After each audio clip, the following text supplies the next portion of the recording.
Good morning, ladies and gentlemen, and welcome to the last tax chat for 2023. We'll take a little break in December, and then we will have a next tax chat in January, and then in February we will obviously have another budget discussion. So welcome today. I hope that our topic today of provisional taxes you will find to be of assistance to you as you are doing your provisional taxes. Many companies have a December year end, and hopefully that will help you in getting to the right numbers for December. And then obviously the individuals have a year end of February, and that will assist you in order to plan for the February provisional taxes as well. So what are we going to talk about today in the next hour? We'll go through the law as it applies to provisional taxes. We will talk about who is liable to pay provisional tax, companies and other and people other than companies, when those provisional taxes are due, how do I calculate my provisional taxes, how to populate the RP6 return. We'll talk about penalties, and I think that's actually the big topic that we'd like to discuss. And how do you get yourself not to pick up any penalties on provisional taxes? And if you do, what do you do then? Paragraph 19.3, I always say paragraph 19.3 is your friend. Many people are getting very dejected when they find a paragraph 19.3 request for information. I always say that is your friend. So we'll talk about paragraph 19.3 as well. And then refunds of overpayment and provisional taxes. And then an interesting thing that I recently came across is whether or not the voluntary disclosure program can apply to provisional taxes. And then some practical issues and commonly found misconceptions. So firstly, I want to apologize that I'm looking like Top Gun today. Unfortunately, we're doing this live, so I have meetings in nearby in Benoni. So I'm doing this from our clubhouse in Serengeti Golf Estate. So apologies for the Top Gun look, but I hope the sound is fine.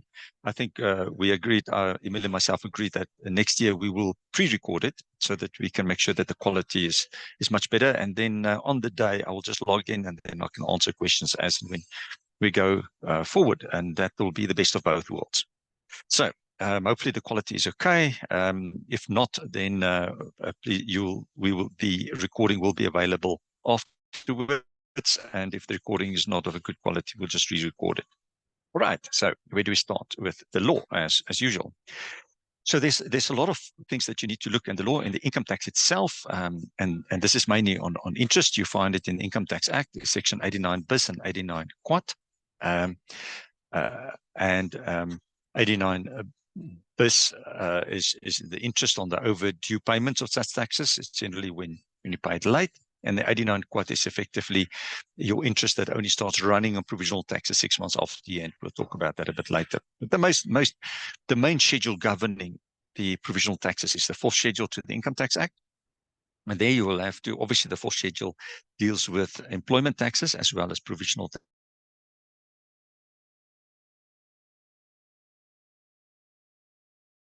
The definition, 17, the payment, 19, the estimations that you've got to do, including 19.3, and then certain penalty paragraphs, paragraph 20 and 21, and then deals with provisional tax payments by companies in paragraph 23, and so all of 23 up to 29 is then dedicated to provisional taxes.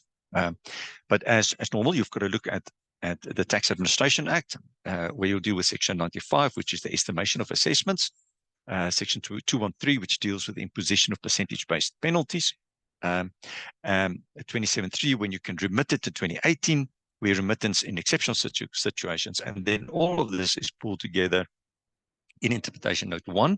There has been 3 issues of Interpretation Note 1, and the last one has been issued in 2019, so the most recent one. So most of the extracts that we have in this webinar comes from the Interpretation Note 1. All right. So firstly, who should pay provisional taxes? So a provisional taxpayer is any person other than a company who derives income by way of any remuneration from an employer that is not registered for employees' tax purposes in paragraph 15. So currently, if you are employed by a non-resident employer, you're obligated to register for provisional taxes, even if you just earn a salary, unless that non-resident employer has got a representative taxpayer in South Africa, and they are registered as a representative taxpayer in South Africa, and PAY is being deducted. But if you have an employer in the UK or Germany or wherever, and they are not registered in South Africa, now that law is about to change. I think I've mentioned it in the previous webinars in the Draft Taxation Laws Amendment Bill. They want to take out the exclusion that non-resident employers do not have to register as employer in South Africa. The problem is the way that they try to take it out is creating anomalies. So we're hoping that the final tax laws will actually get down to the principle of it. So the idea of this is that the idea is that if you work in South Africa for a non-resident employer, that that non-resident employer will register as employer in South Africa. The way that the legislation is currently reading is that even if you go outside South Africa and you work in the UK, remember only your first 1.25 million rand is exempt, then that UK employer will have to register for employees tax purposes in South Africa, which is absurd. It's creating absurdity. So hopefully sanity will prevail. But currently the way the legislation is that if you are working for an employer who is not registered for employees tax purposes, then you are obligated to register as a provisional taxpayer. All right. The second category is if you are a natural person or a trust and you receive any amount which does not constitute a remuneration or an allowance or advance. Now, so if you receive travel allowance, it's okay. Subsistence allowance, public officer allowances, those kind of things are okay, because all those kind of things are dealt with through the employees tax regime, the PAY regime. But if you receive rental income, then you are obligated to pay provisional taxes. Then a provisional taxpayer is also any company and any person notified by the commissioner that you are a provisional taxpayer. All right. So, but it excludes approved public benefit organizations. Now I've got quite a number of public benefit organizations, and nowadays public benefit organizations are more prevalent than ever, because a lot of public benefit organizations are actually being used to house supply development, enterprise development, and the like, and it's a nice vehicle in order to do that. And so a public benefit organization does not have to pay provisional taxes. Remember, the PBO is not an exempt institution, just certain of its income is exempt. So only the non-trading income is exempt, and then certain 4 categories of trading income is exempt. Everything over and above that is fully taxable. So if you're PBO, even if you do fully taxable activities, you do not have to do provisional taxes. But one of my clients, they got approached by SARS and saying, why do you not pay provisional taxes? We want to impose penalties and the like. And says, but we're PBO, we've got exemptions. And then certain other things, recreational club, seized estates, and so on. All right. Now, in the old days, you actually had to go and register for a provisional taxpayer. Now with e-filing, it's much easier. If you're liable to pay provisional taxes, so this is just a payment, which makes much more sense. If you're liable to make provisional taxes, you merely request an RP6 on e-filing, and then you do that. Now, this is where I've already discussed this from 1 March 2017, that if you earn remuneration for employer that is not registered for in South Africa for employees tax, you are a provisional taxpayer. So then you must also then activate it. All right. So this is not a status. It is just another return that you have to submit on e-filing. All right. When are provisional tax payments due? And it sounds quite simple, but you'll be amazed how many times I've got to explain this to people that they actually understand how it actually works. So the first period is within 6 months from the commencement of the financial year. Now, that's quite important, especially if your year ends change. So often, let's assume you have a year end ending 31 December, and you now have a provisional tax calculation, and you then change it to 28 February. So you have a 14 months year end. Your first provisional payment is still due 30 June. It's not halfway through the year. It is within 6 months from the start of the year. So even if you change it to 30 June the next year, you will have it within 6 months from the first year. Often what happens, let's assume you have a 30 June 2023 year end, and then you have another year end, which is 31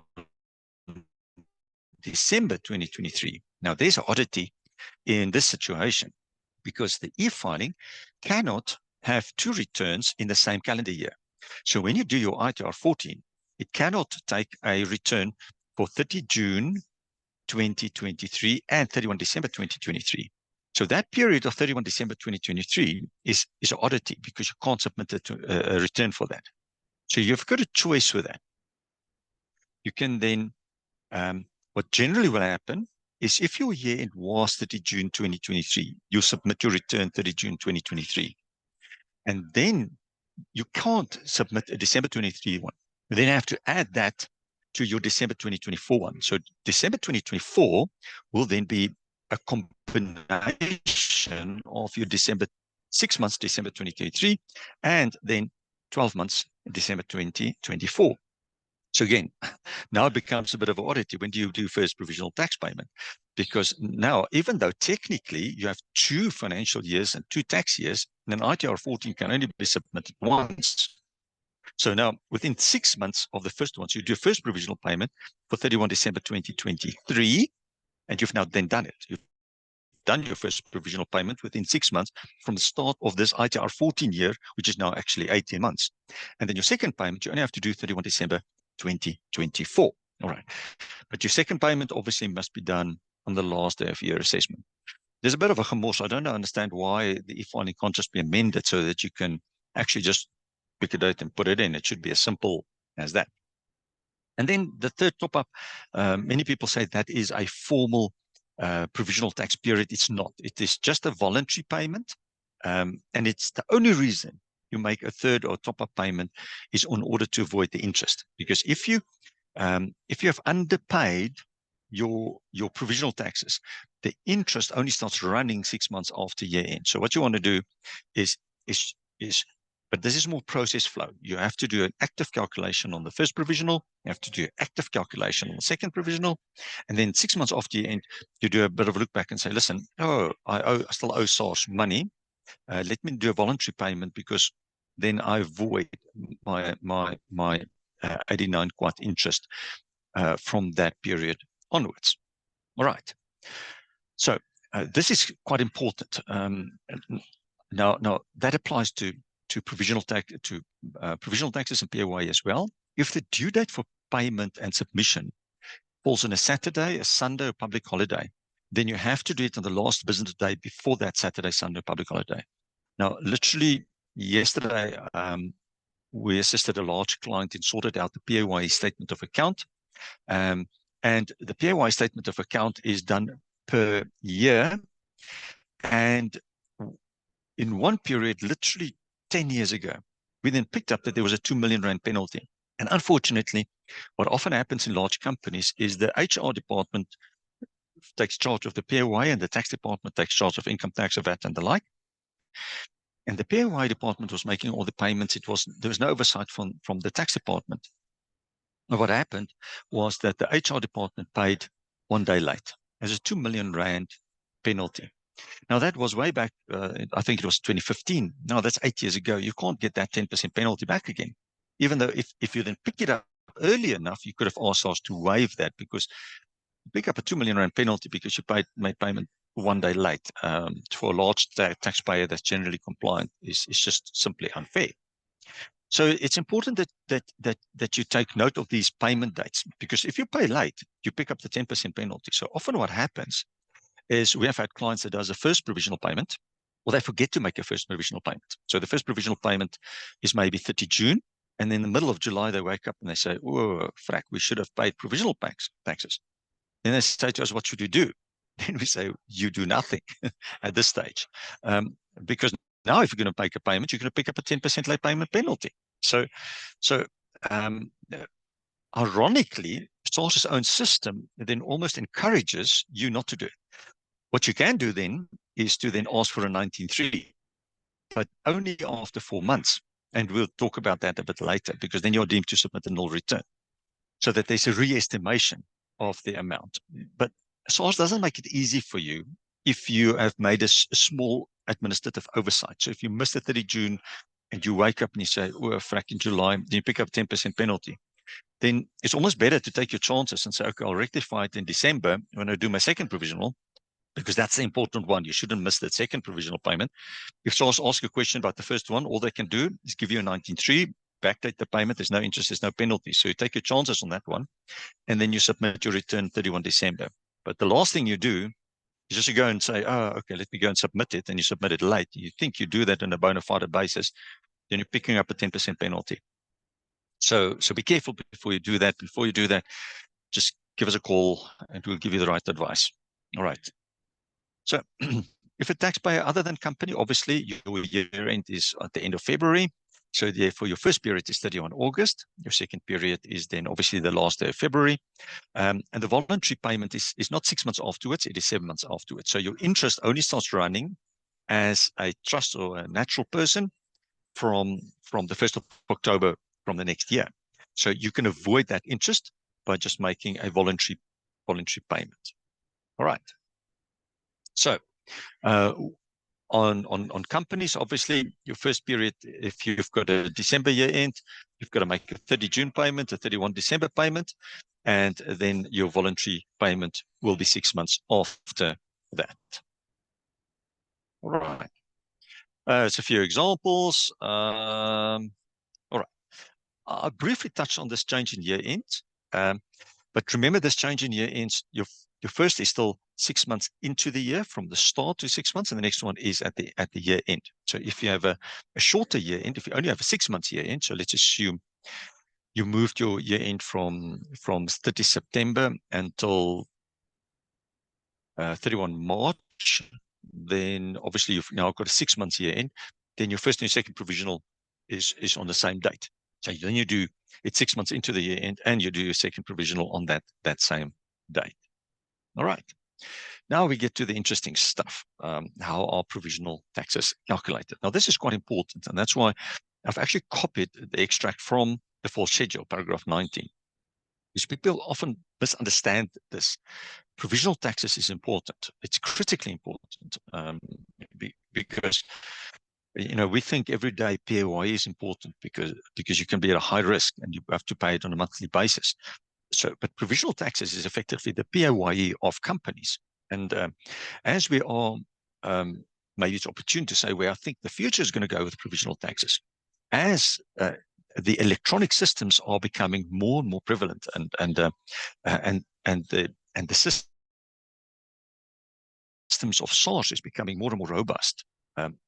VAT is being paid on a monthly basis. The SARS have published the future of VAT document that we'll discuss maybe in January, where essentially there's a 5-year project where essentially we'll see the end of VAT reporting for VAT. And the beginning phase of that will be that the VAT return will be amended, in that we won't have just a few blocks or output tax, supplies, input tax, and all those kind of things. You'll have to go be more granular, even what type of, that your VAT return is now going to look more like your income tax return. Which section are you applying to zero-rated services? Which section are you applying to zero-rated goods? Disclosing exactly which section you are saying that it's exempt. Anyway, so what will happen to provisional taxes? We're only paying twice a year with a voluntary payment, the third one. And as one of those steps into the VAT system is that there'll be integration between your ERP system and SARS's system, so that there will be a constant, as you're issuing an invoice, automatically the VAT will go and be recorded into the VAT SARS system. There's no reason we won't be seeing provisional taxes being accelerated, that you don't do it twice a year. I can see that you can do it at least 4 times a year. You do it every quarter. That will make the world of good for SARS's cash flow system if companies and natural persons, especially companies, start making quarterly payments instead of 6 monthly payments. Imagine how that will accelerate.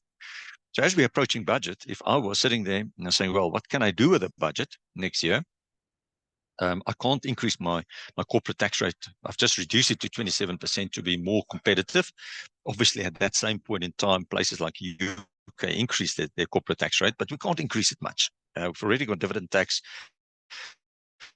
of 20%. We can't increase that much. What can you do? Maybe, you're including capital, 80% of a capital gain of loss. I mean, you can maybe increase that to 100%. But what you can do is improve your cash flow. Improve your cash flow. You do that by accelerating provisional taxes. And cash flow is king. Cash flow is king, as we all know. So I think provisional taxes, if I was SARS, I'll probably start looking at maybe quarterly provisional taxes, and then later on over time, as the systems progress, maybe monthly. No reason not to make monthly provisional taxes by tax payments for companies. Anyway, but what are you required to do?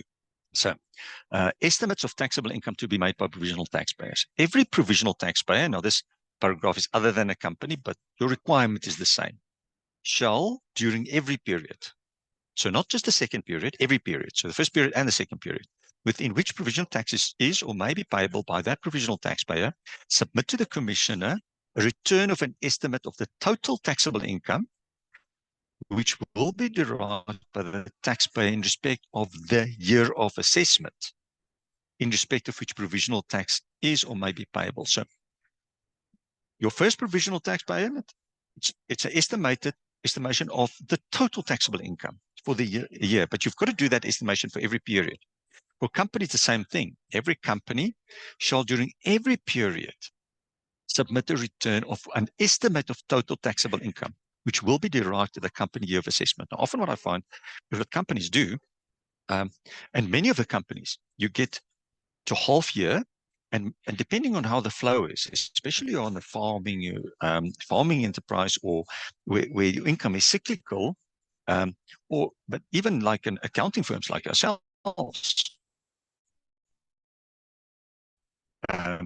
we don't make a lot of money over December when December is clear. If your year, then you don't make a lot of money at the end of the period. If your year end is September, then for that first 6 months, you maybe make a third of your income, and the last 6 months you make 2/3 of your income. But what is required? It's not to say let's take my actual income for 6 months and pay the tax on that. What you are required to do is estimate the total year taxable income, including expected capital gains.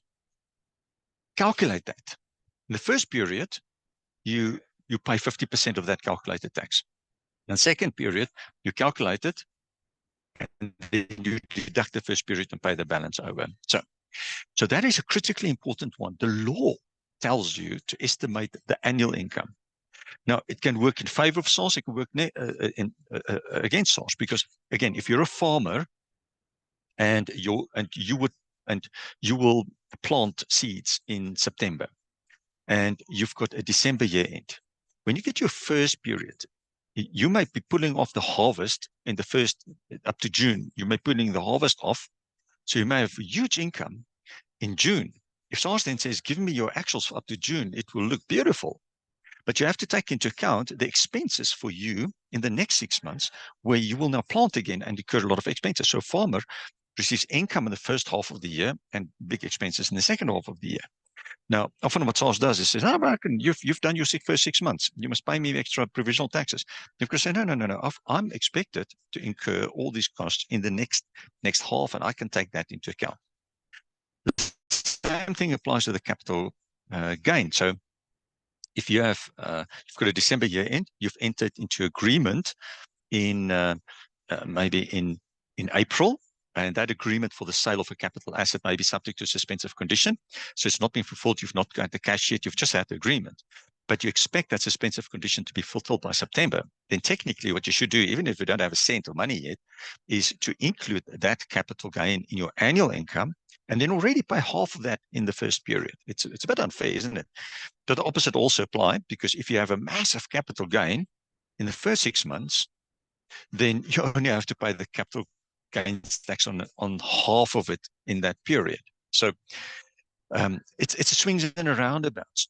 But again, it's slightly unfair, isn't it? Because you've constantly got to calculate the income on money that you don't have yet. So that is a bit unfortunate, because it can go work in your favor and against you. So it depends how you write the narrative, I suppose. I've not seen one entity that will disclose to SARS that they've signed an agreement for capital gain that they expect to only realize in the second 6 months. They'll just declare it once they've got the cash, because, I mean, by the very nature of it, it's too much money and you don't have the money to pay half of the capital gains tax in the first period. But that's the law. You're supposed to do that. All right. Now, this is the important one, is there's a huge misconception about what is a basic amount and how basic amount works. And this is dealt with paragraph 91C. The amount of the estimate so submitted by provisional taxpayer during the period referred to 21A, so that's the first period, shall not be less than the basic amount unless circumstances of the case justify the submission of an estimated lower amount. So your basic amount is not a safe haven. It's not a safe haven. Many people think that the basic amount is safe haven, and I get so frustrated because so many accounting firms out there are saying, okay, we'll just charge you 300 Rand for submitting the first provisional tax payment because we only take the basic amount and pay it over to SARS, so there's no effort. We just fill in the RP6 and off we go. No, you've got to do a proper calculation. That takes time and that takes effort. And if you don't put the time and effort, you're subject to penalties. All right. All right. This is important. If the provisional taxpayer fails to submit an estimate as required by paragraph 1, the commissioner may estimate the taxable income, which is required to be estimated. So if you don't do it, SARS can do it for you. All right. We've talked about the capital gains that must be included. And here again, this is an extract from the interpretation at 1. The Act requires taxpayer to make an estimate for the full year. 50% of such estimate is to be paid as to the first provisional tax payment. So please don't fall into that trap that you think, I'll just take 5 months actual. I would extrapolate with the 6 months and I'll calculate 27% tax on that and I'll pay that over to SARS. Don't fall in that trap. You have to say, I'll take 5 months. You have to look at your forecast up to the 12 months.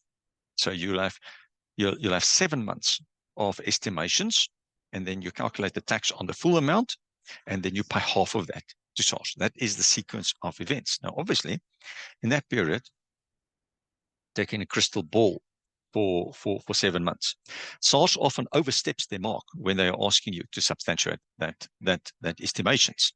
But obviously, you have, as you're looking at those estimations, you've got to make sure that it's kind of like reasonable. Consideration of when the use of the basic amount is appropriate. Always perform a calculation and then compare it to the basic amount. Do not merely use the basic amount because it's a first provisional payment. So we normally do both. So we'll do an estimation because you've got to do an estimation.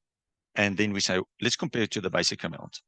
If we are more than the basic amount, then we say, well, it seems reasonable, and we will challenge some of the assumptions. If it's less than the basic amount, then we expect a query from SARS, because you can only use less than the basic amount where the circumstance of the case justify the submission of an estimate of a lower amount. Now, obviously, within COVID times, that was the rule. It was just, but now that the COVID year is being assessed and the COVID times may actually be your basic amount, if you want to use less than that, then why would you use less than that? So there could be reasons why you'll be using less than the basic amount. All right. So what is this basic amount everybody talks about? It's the last amount of taxable income assessed by SARS. If the assessment was made more than 18 months ago, you have to increase it by 8%, just a straight 8%. It's the last amount assessed times 8% times the number of years, okay, or the period. You disregard any assessment that was made 14 days before the submission of the first provisional payment.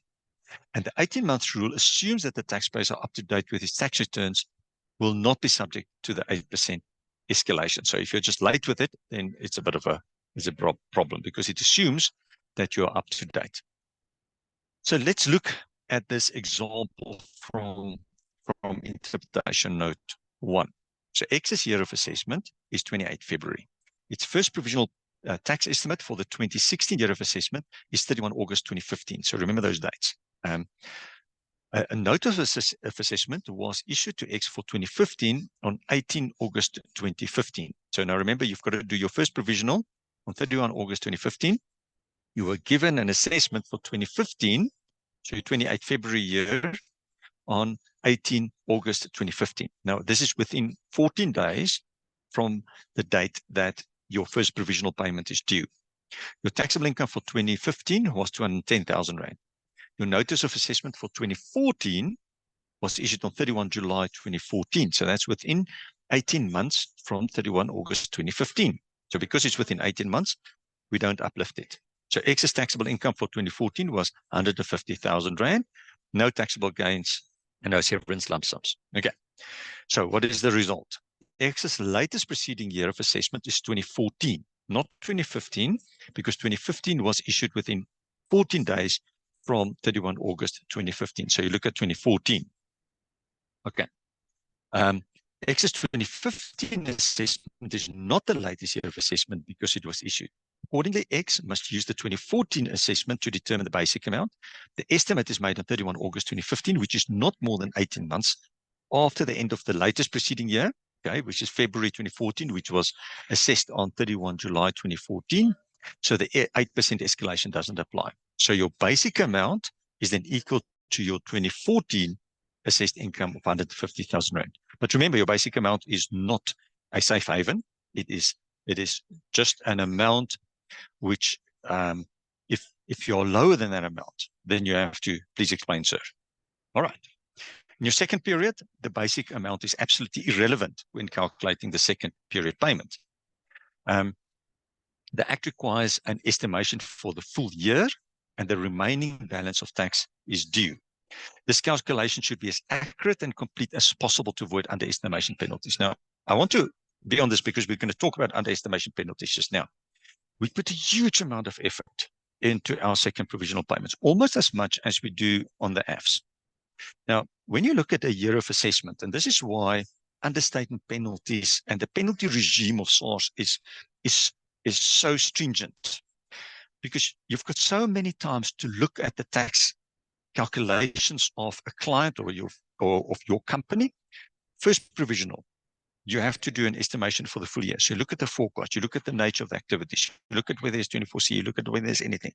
You get a good feel of what's going on in the first provisional already. You do the reversals from last year. Then you do a second provisional. Second provisional, if you get it wrong, then there's underestimation penalties. Okay. So now you've got, when you do a second, you've got actually 11 months of actual results, and you've got to estimate 1 month's income or taxable income. And you've got to estimate maybe some provisions and things at the end of the year and 24C at the end of the year. But now you can actually, now it's a second bite of the cherry. Then what happens is just after the end, you start doing your financial statements and you again look at it. Then you compare your actuals with what you've actually done as provisional taxes. If you are within the understatement penalty regimes, you don't have to pay understatement penalties, then you just make an additional payment. But now you've looked at it first, you've looked at it second, you've looked at it when you do the financial statements. Then you've got a whole year to do your ITR 40. It's a fourth time that you're looking at this carefully and properly. It should be carefully and properly for fourth time. That's why when you get that ITR 14 wrong, then you get understatement penalties. And that is 10% of standard case, 25% when reasonable care is not applied, 50% no reasonable grounds for tax position taken, and going up to 200% in the case of intentional tax evasion. All right, if you're obstructive. So we do a lot of work on the second provisional, and that makes life much easier because then I compare it when I do the financial statement calculations, and when I do that properly again, it makes life easier when I do the ITR 14 again. All right, so it's a process. It's a process to get it all right. And don't underestimate it. Don't try, if you are a tax practitioner and you have clients, don't try to snoop a bit and try to say to the client, I'm going to charge you almost next to nothing for provisional taxes, because it's absolutely critically important that you get this right. All right. Not only because it saves you later, but it's such a valuable situation for me also to kind of like say to the clients, listen, we've got some opportunities, because when you get for the audit, the year is done. You can't do anything. If I'm doing the second provisional payment and I'm sitting with a client a month or 2 months before year end, and we're saying, listen, this is where you're going to end up with. Maybe there's a planning opportunity. Maybe there's a risk. Maybe there's something that we can do. then you can still, and you can still go through your VAT affairs, you can get all those kind of things. You can decide whether interest should be charged or not charged. You can identify things like an interest-free loan that can give rise to deemed dividend. All of those kind of things is proactive tax advice that you can give to your client in a month. I love a second provisional payment because that's the opportunity that I give the best advice to my clients. It's not too late, because then they see the value of actually having a tax advisor. When you get to financial statements, you do the tax return, it's too late because it's too late. When you do the tax return, it's too late. What is done is done. It's backward looking. Second provisional is the opportunity to do proactive tax advice. So use it for that purposes. All right. So normally we'll use 11 months of actuals and then 1 month of forecast.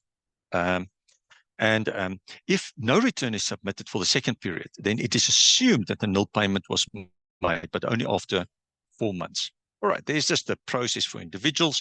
Obviously, you estimate the taxable income, you deduct all your credits, including your medical scheme credit, and also certain foreign tax credits that you may have. You will also take into account in this calculation Section 1010 exemptions, if you have foreign employment exemption, your Section 6 quad rebates, your Section 6 quad deductions. In our January one, we're going to talk about 6 quad, which is quite interesting. All right. And for companies, the same thing. If you're a personal services provider, you will deduct any employment taxes that was deducted, and your first and second and your top-up payments, and then you'll also deduct your foreign tax credits. All right. So getting practical a bit. What we normally do is a bit of a trend analysis. So for all my clients, I've got what we call a tax model, and we put the calculations in, which is a single line, and it's got 4 sections to it. It's got the normal tax calculation, it's got the proof of deferred tax in it, it's got the deferred tax on the balance sheet method, the proof of deferred tax, income tax disclosure, and the rest. So even with provisional taxes, we put it in, and then we can see a trend. I've got certain clients that I've got history of 20, 25 years. And when I do the provisional taxes, I can see, hang on, yes, leave pay. Leave pay, add back, they're using a leave pay amount as at 30 November. But everybody takes leave in December. So that's too much. My leave pay is going to reduce. My leave pay provision shouldn't go up by 20%. It should only go up by maybe 5%, which is a salary increase. Or it may actually go down if I've had retrenchments. All right. So income statement accounts, when you're doing those assumptions, you look at your as reasonable as possible. Don't just extrapolate. Look at the client's forecasts that they have, especially on the first period. On the first period, I normally look at the forecast on a monthly basis. I compare that to a straight extrapolation. I inquire from the client exactly how the sequence of events is, and it's different from a mine, and it's different from a farming enterprise, it's different from a retailer where December is good, restaurants where December is good, and maybe February is bad. It really depends. And you talk about those forecasts on a monthly basis, and you put that in. The balance sheet accounts, you can't just take the balance as at a particular date. You can't just take the balance at 30 November and use that as a provision for leave pay, provision for bonus, and add that back and extrapolate that at the end of December, because maybe they pay all the bonuses out in December, then the number is 0. Then you're adding back something that you should not be adding back. So be careful on your balance sheet items. So this is all about thinking about and looking into the crystal ball and say, what do I actually think the calculation would look like in December? It's not just a pure extrapolation amount. Okay, you have to apply business knowledge. You have to apply your knowledge of the particular enterprise of the client as well. All right. So this is an example of how we do it. So this is just an extract of an actual calculation that we've got. And as you can see, we've got a history from this. This is a tax return for 2020, financial statements 2021, tax return for 2021, then our second provisional for 2022, and this is now 2023-01 calculation. And as you can see, there was losses, and then it moves into tax paying. And then you ask yourself, but hang on, is this reasonable? Is it not reasonable? Why would it halve from 57 million to 25 million? It doesn't make really sense. Maybe it's a shorter period. In this case, it was actually a shorter period. Then you go and look at the different expenses, and you look, okay, there's learnership allowances. We always know learnership allowances is around about 150,000 per annum. I don't necessarily know what it is, but let's take 150,000. You ask the client, is there more, is it less? Do you expect an increase? Do you expect a decrease? And then you put the learnership allowances in, estimate a bit of tax. Sometimes we'll just take the prior year and increase it with an amount of 5%, 6%, 7%, 8%, or whatever the turnover is increased. Bonus provisions alike will generally increase by the same ratio as what salaries increased.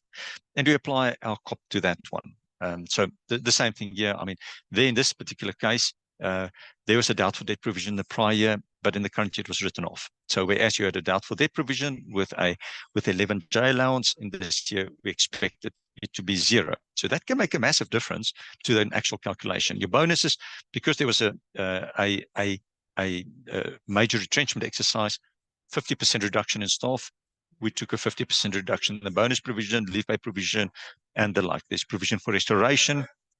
Those kind of things are sometimes a bit difficult to estimate.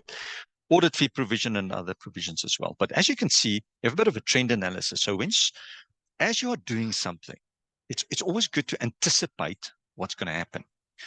You have to anticipate. So I was going to ask a query. Have no doubt about it. SARS is perhaps the most efficient and effective organization within government. And forget about, you may have your ideas how government is run or not, but SARS is one of the best tax authorities, definitely in Africa, but one of the best in the world. They are highly, the e-filing is a highly sophisticated system, and the frustrations that you have, you just look at it from here, but whenever I talk about this to my compatriots in the UK and Europe and the like, they all have got their frustrations with SARS. In places like Hungary, when they do investigation, the tax authorities comes in armed. So that's a place in Hungary. So when your tax official comes in and doing an audit, he is armed. He's an armed person. So at least we are not there yet. But the best is to anticipate, to upstream it. So as you do these calculations, then you do it properly. All right, populating the RP6. You need to populate it for the first and the second period. It's a very simple form. But when you are making the third payment, you just make a payment, but just make sure that you use the right number. So your first 10 digits is your IT reference number. And then you say P, and it's 003 because the third period in 2022. So your reference number is critically important as you're making that third top-up payment. You just got to change it because the first period is that 10-digit number, P001 2022, second was P002 2022, third one is P003 2022. Then it gets allocated properly. If you don't use that reference number, then you've got a bit of a problem. All right. As we said, if you do not submit a return, then paragraph 19.6 of the fourth schedule comes in, and it says that if you do not do that, it's deemed to be null, but 4 months after the period. Now, that becomes quite relevant for underestimation penalties that's being imposed, but also it comes in relevant, and I'll come talk about that a bit later, when you want to apply for a VDP, for example. Right. So this is just an example of RP6 return. Some of it is pre-populated, some of it you've got to put in. So the little stars in yellow, you just pop in your gross income, your estimated taxable income, and the tax on the estimated income, and the rest is then auto-populated. All right, and as you can see, there's a payment reference number with a P002. This is the second provisional for the 2022 year. All right. Okay, penalties.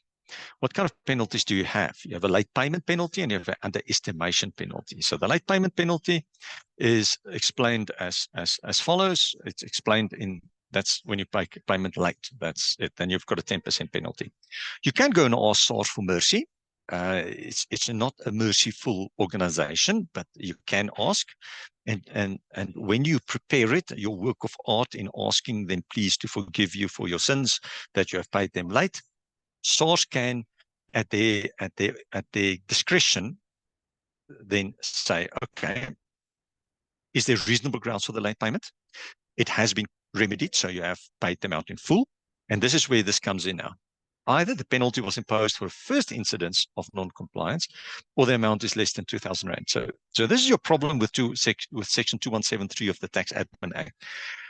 If it doesn't fall within that, if it's not the first side of non-compliance. Now remember, they will look at this not necessarily just from a provisional tax perspective. If you're paying provisional taxes late, you're paying VAT late, you're paying it's all those taxes that has got a percentage based penalty.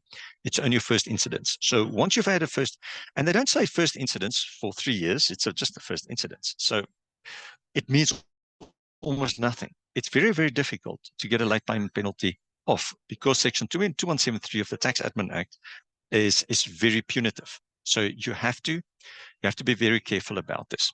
There is an exceptional circumstances. So if your late payment is due certain exceptional circumstances, then you can also ask SARS to condone the late payment. So those exceptional circumstances, this is an extract from interpretation note.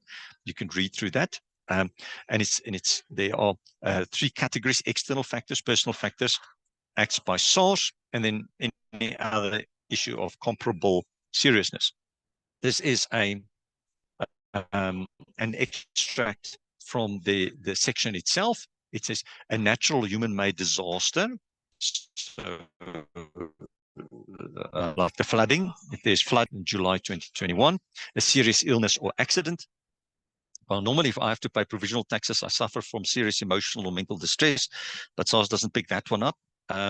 It's got to be serious emotional, not caused by SARS. It's got to be caused by something else. Then anything that SARS done wrong. I mean, that makes a lot of sense. This is interesting. The serious financial hardship, such as for an individual lack of basic living requirements. So if you can't pay the provisional taxes, not because you can't make the payment for your new BMW, but because of the fact is you can't eat for that month, then you can get the penalty off.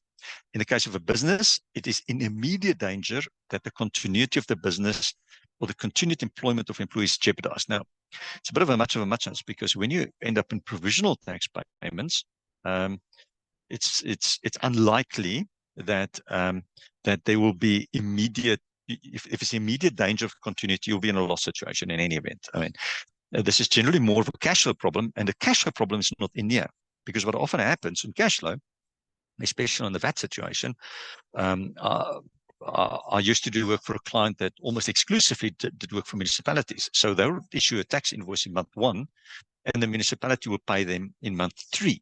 Now, these were big amounts. They never had the cash to pay the VAT. So they've got to pay the VAT in month 1, but the municipality will pay them only in month 3, and then you can only have the cash to pay SARS. No, if there's big amounts and they can't get finance to now finance that, so it became a bit of a problem. All right. The other one is the underestimation penalty, and the underestimation penalty is the one that's quite interesting. And that is 20% on an amount underpaid. And interesting for me is that you've got a bigger gap if you're over R1 million than if you're below million rand. But okay, so the bigger R1 million, you have to get within 80% of your final tax liability. So that's where very important is as you do your provisional taxes, you apply your mind, you do it, you come to January and you say, well, frack, I am out by 21, 22%. It often happens in the construction industry, receive a huge advance payment in December. Yes, you can claim a Section 24C payment, but the net effect, it pushes you over the limit, okay? And as I've come now, then what you do is you don't just make a late payment, you just don't make a top-up payment because you have the underestimation penalty. You go to SARS and you initiate the paragraph 19.3 and you say to them, listen, SARS, and you can do that. Generally, they are quite happy to accommodate you within 2 to 3 months after your end. So you say, listen, I've now done my financial payment. Can I please initiate this? So you contact the paragraph 19.3 unit people from SARS and you say to them, please, I want to initiate 19.3. Please send me a 19.3 letter because then what happens, it gets backdated. Okay. Now, if you're lower than R1 million, you will pick up the penalty on the larger of 90% of the basic amount, less any amount paid. So the basic amount gives you a little buffer there. So if you've paid the basic amount, you should be okay. So if you paid 90% of the basic amount, you should also be okay. So, so that will give you a little bit of a safety buffer, and that offsets a bit of the fact that your margin for error is only 10% if you're below R1 million. Your margin for error is 20% if you're above R1 million. So this is the formula. So if your taxable income exceeds by R1 million, and in all my calculations where I do Excel spreadsheets and things, I've built that automatically in. So as you do a tax calculation, you do the provisional taxes, I built in a formula below that says there's the potential underestimation penalty so that it just jumps out.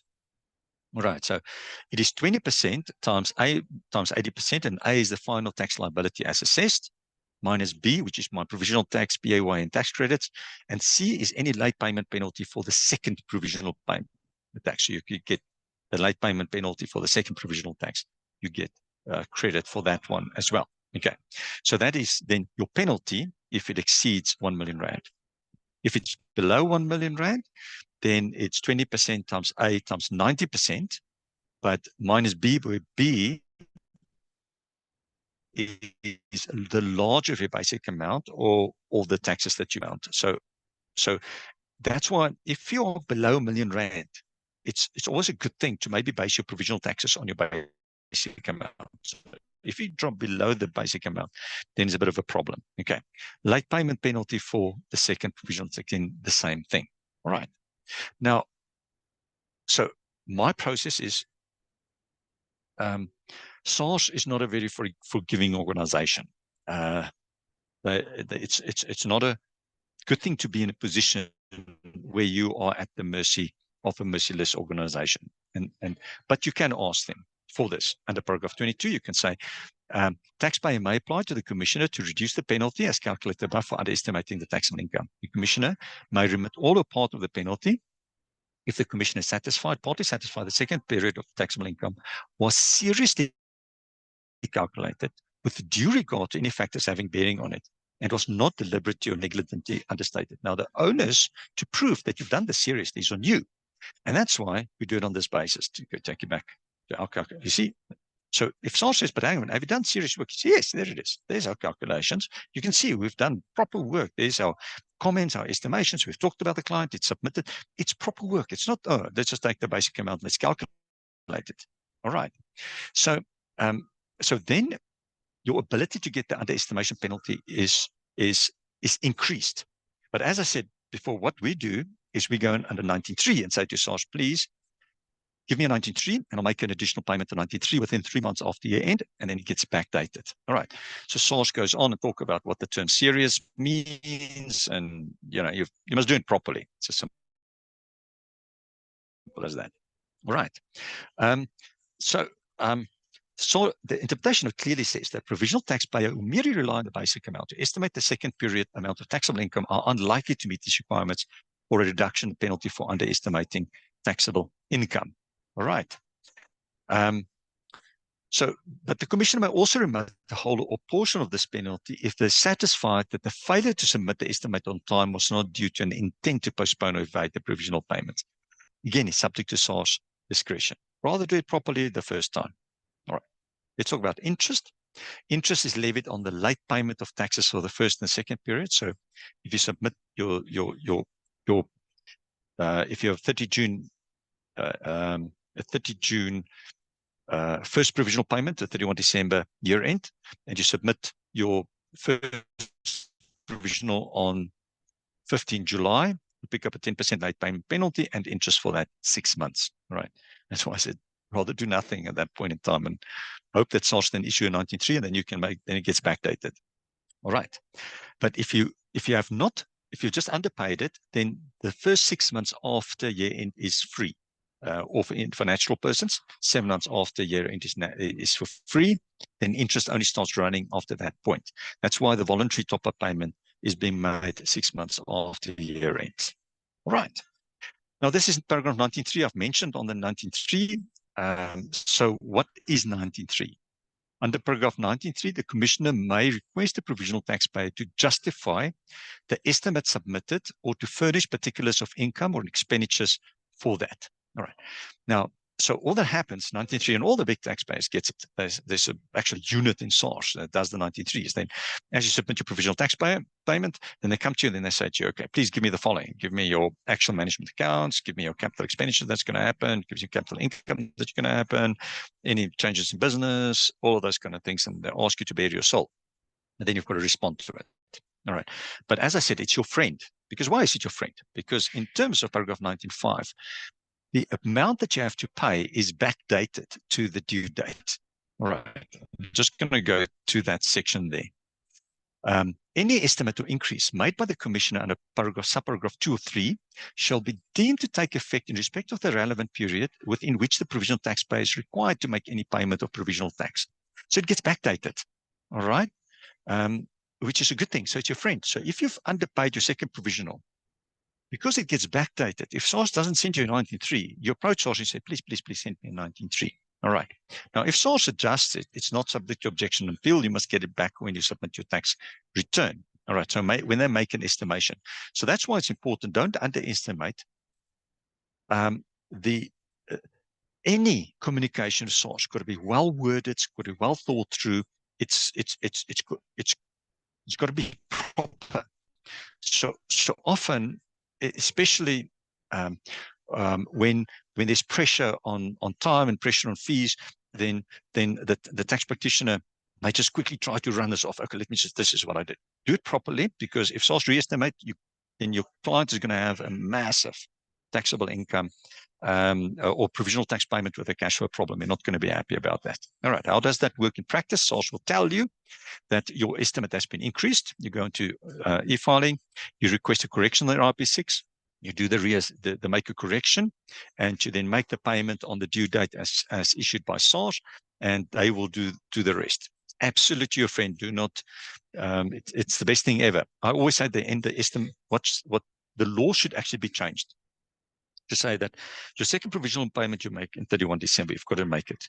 But you've got 1 month to get out of free jail card.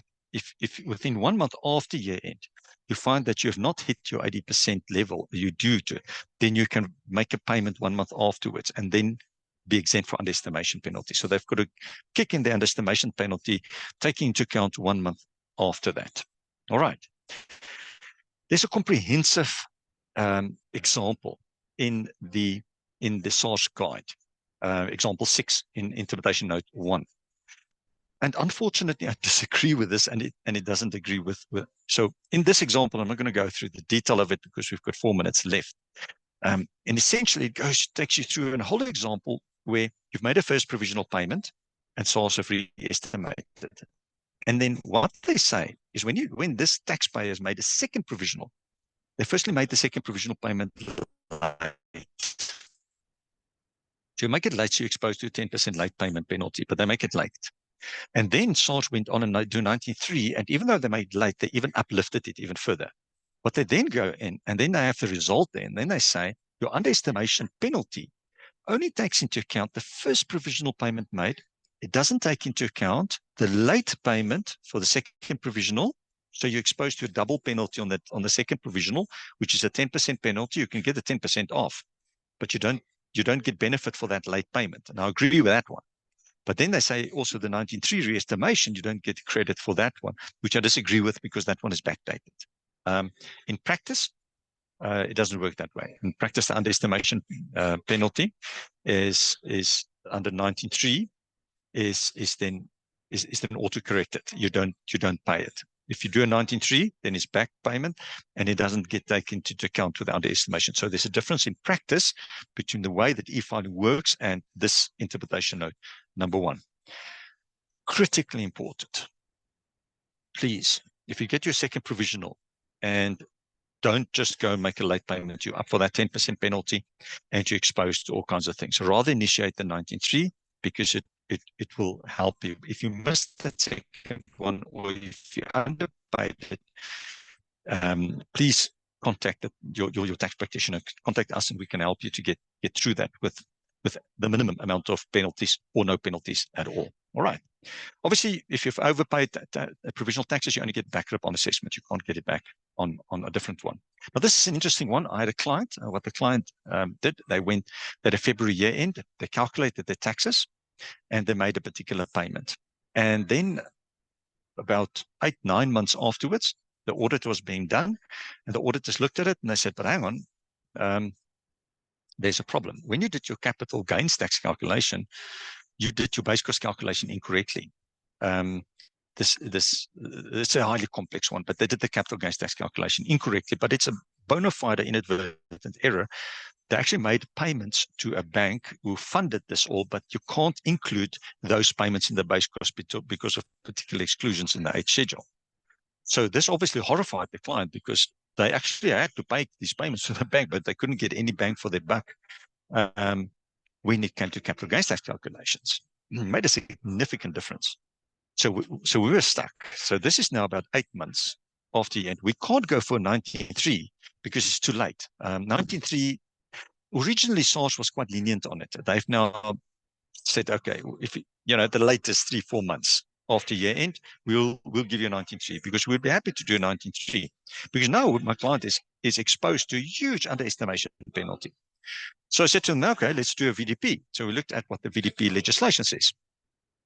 So VDP legislation says, what is a default? A default means a submission of inaccurate, incomplete information to SARS, which we've done. We submitted the RP6 with inaccurate information, okay? And it resulted in an understatement. Now, remember that word says understatement, not understatement penalty, understatement. So the term understatement means any prejudice to SARS. Yes, there's a prejudice to SARS of underpaid provisional payment, okay? And it's as a result of an incorrect statement of return. Yes, we've understated our taxable income on the RP6. So there's an understatement. The prejudice to SARS is a reduced provisional tax payment that I made.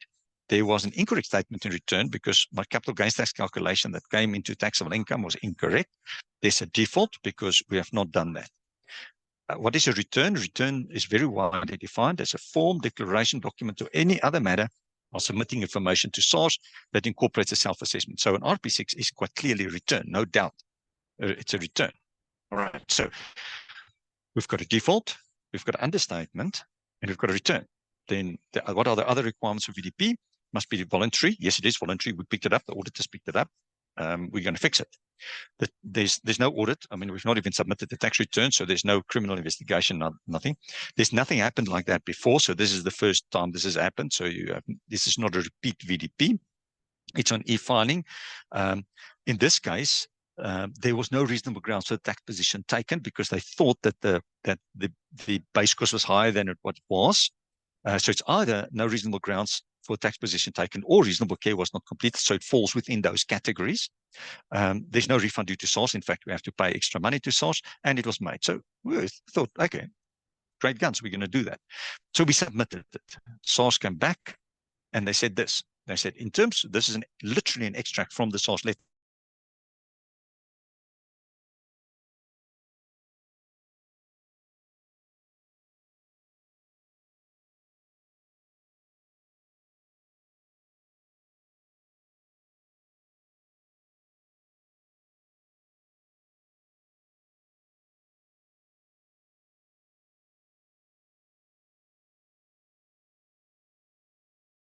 Just decided to add the word penalty to this. Since there's no default for